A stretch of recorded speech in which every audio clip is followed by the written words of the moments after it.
ఒక చిన్న సీమ చేసిన పని వల్ల ఒక రాజ్యంలో సమస్య వచ్చిందంటే నమ్ముతారా?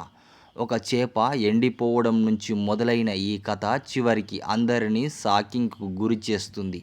అనగనగా ఒక సుసంపన్నమైన రాజ్యంలో ఆ రాజుకు 7గురు తెలివైన కుమారులు. ఒకరోజు వారు సరదాగా చేపలు వేటకు వెళ్లారు.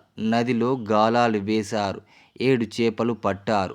వాటిని రాజభవనం ముందు ఎండబెట్టారు. కొద్దిసేపటి తర్వాత అందరి చేపలు ఎండిపోయాయి. కానీ ఒక రాజకుమారుడి చేప మాత్రం ఎండలేదు. అతను అడిగాడు, చేపా, నువ్వు ఎందుకు ఎండలేదు? చేప చెప్పింది, నా మీద గడ్డివామ నీడ పడింది.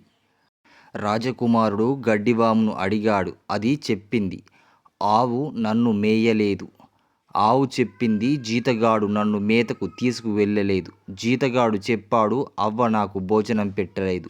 అవ్వ చెప్పింది, పాప ఏడుస్తుందని. పాప చెప్పింది, చీమ కుట్టింది అని. చివరికి రాజకుమారుడు చీమ దగ్గరికి వెళ్ళి కోపంగా అన్నాడు, నీ వల్ల ఈ సమస్య అంతా వచ్చింది. అప్పుడు చీమ నవ్వుతూ ఇలా అంది, ఓయ్ రాజకుమారా, నా బంగారు పుట్టలో వేలు పెడితే కుట్టనా గిట్టనా అంది.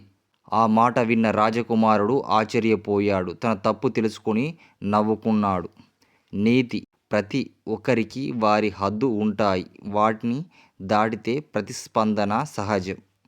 ఇతరుల పరిస్థితిని అర్థం చేసుకోవాలి.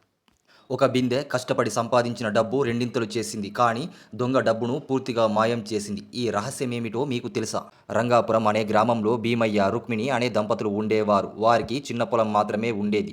దాన్ని సాగు చేయడానికి కరుణం దగ్గర అప్పు తీసుకున్నారు. వారు ఎంత కష్టపడ్డా పంటలో సగం కరుణానికే ఇవ్వాల్సి వచ్చేది. బాకీ మాత్రం ఎప్పటికీ తీరలేదు. జీవితం మొత్తం అప్పుల్లోనే చిక్కుకుపోయింది.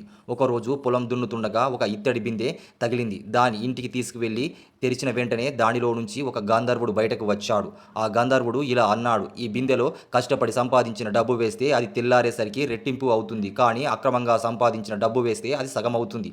ఆ దంపతులు తమ కష్టార్జితం డబ్బు వేయగా ప్రతిరోజు అది రెట్టింపు అయింది. కొద్ది రోజుల్లోనే అప్పు మొత్తం తీర్చేశారు. ఇల్లు, పొలం కొని సంతోషంగా జీవిస్తూ ఉన్నారు. వారి దగ్గర వచ్చిన ఒక బంధువు ఈ రహస్యాన్ని తెలుసుకొని రాత్రికి రాత్రే బిందెను దొంగిలించాడు.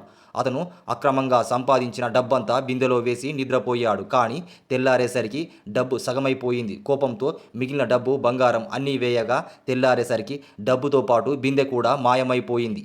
నీతి: కష్టపడి సంపాదించినదే పెరుగుతుంది. అక్రమంగా సంపాదించినది చివరికి నాశనం అవుతుంది.